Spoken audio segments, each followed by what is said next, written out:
Hi guys! Isang mapagpalang araw sa ating lahat. Magandang hapon dito sa bansang Qatar. Sa lahat ng mga kabayan natin dyan. Ingat-ingat po tayo palagi, lalong-lalo na ngayon. At palamig na po tayo.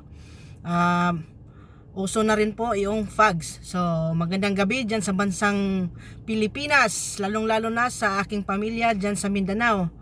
So mga ka-chicks, itong bidyong to, ginawa ko tong bidyong to dahil maraming nagtatanong doon sa aking ina-upload kong about sa lady driver dito sa bansang Qatar sa aking YouTube channel.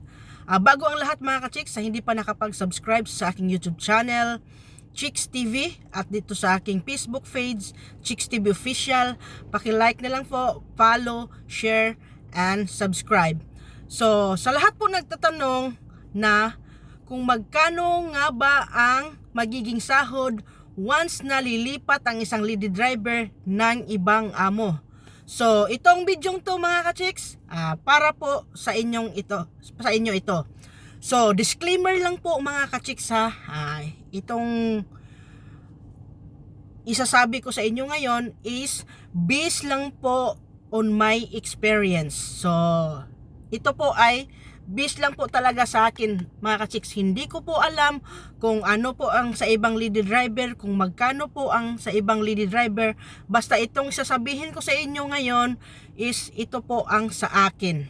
So, ganito mga ka-chicks. So, dati kasi mga ka-chicks, since 2015 at until 2021 is iisa lang po ang amo ko.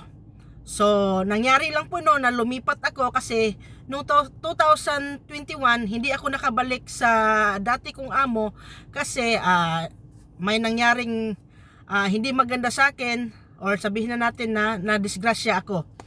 So, ganito mga ka-chicks, bumalik ako last year dito sa sa bansang Qatar sa tulong na rin nung dati kong amo kasi good ano naman kami nung amo ko dati.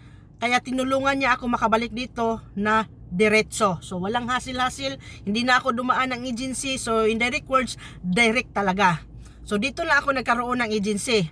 So mga ka-chicks, to be honest mga ka-chicks, sa dati kong amo ay nagkasahod ako ng 2,350 Qatari Riyal. So nasa 30 plus, around 30 plus yan sa atin. So nung bumalik na ako dito mga ka-chicks at iba na yung nagiging amo ko kasi nga lumipat na ako, ang nagiging sahod ko mga ka-chick is 2,300 na lang.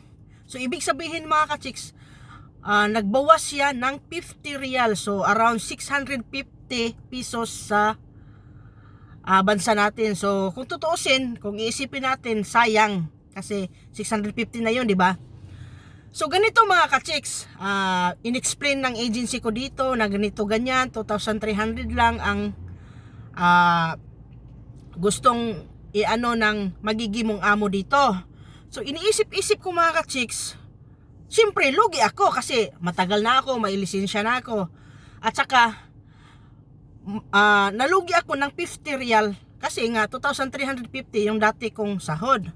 So ang ginawa ko mga chicks, prinangka ko talaga ang agency, harap-harapan kami yung new ko ng amo at yung agency. So prinangka ko talaga sila, ganito, ganyan. Sir, wala akong magiging problema sa magiging sahod ko kahit nabawasan yan ng konti. Basta ito lang po ang gusto kong mangyari, sir, na yung pakikitungo nyo sa akin, yung mga kailangan ko ay bigyan nyo ko. At saka, so kailangan mga ka-chicks, yung mga personal ano mo, kailangan mo yung sabon, toothpaste yan, automatic na yan. So prinangka ko sila, ganito ganyan, at saka ibigay nyo rin sa akin yung dati kong D-off kasi may D-off din ako dati So tungkol naman sa sahod ko, sir, hindi naman ako nagbibase ng ganito ganyan, basta ang importante sa akin na pakitunguhan nyo ako ng maganda. So ayun, nagkasundo mga chicks. So advice ko lang talaga sa lahat ng mga mag-apply or kahit sa mga katulong or sa mga ano, kasi mostly kasi dito mga ka-chicks, kahit may kontrata pa tayo, ay mostly dito ay hindi nasusunod. So mas mainam na maging prangka tayo sa ating amo, magiging ano tayo, open tayo sa kanila, sasabihin natin kung ano ang mga hinanaing natin, Huwag tayong gumagawa ng nakakasira din sa atin, ganito ganyan. Magiging honest lang tayo mga ka-chicks, gawin natin kung ano yung tama sa trabaho natin. So sa awa ng Diyos mga ka-chicks, ngayon sinusuportahan naman nila ako sa aking mga pagkain, lahat ng pagkain mga ka-chicks. So ibig sabihin mga ka-chicks, yung 2,300 is malinis na po talaga yun. Wala na po talagang bawas. Hindi yun mababawasan ng shampoo, ng toothpaste, ng kung ano-ano pa na kung pagkain. Depende na po sa inyo kung maghangad pa kayo ng iba o natural. Tayo na po ang bibili, di ba? So, pinaka-advice ko po sa lahat ng mga OFW, hindi lang po sa isang lady driver o sa ano. Ang pukusan po natin yung pakikitungo. So, pangalawa na lang po yung sahod. Ganito ganyan, kasi aanhin naman natin yung malaking sahod kung bugbog sarado naman yung katawan natin. So ngayon sa awa ng Diyos, kung walang maniho o higa-higa lang ako, ganito ganyan. Sa pagkain naman, nakakain ko lahat ng gusto ko kasi pinoprovide talaga nila amo. O sa mga gamit ko naman, andyan lahat, mga toothpaste, sabon, ganyan. So yan talaga mga ka-chicks, advice ko. Ang pinakasagot ko sa mga tanong na yon, depende po sa magiging amo natin.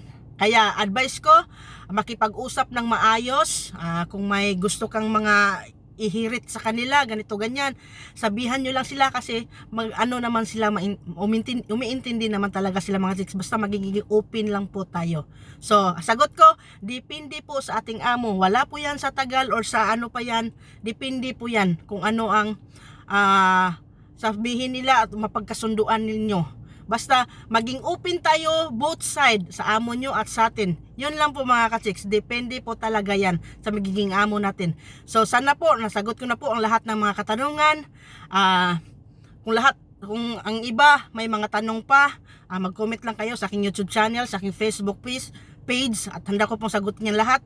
Pero pasensyahan na po kung medyo matagalan kasi po nagtatrabaho po ako dito. Kaya ingat po tayo.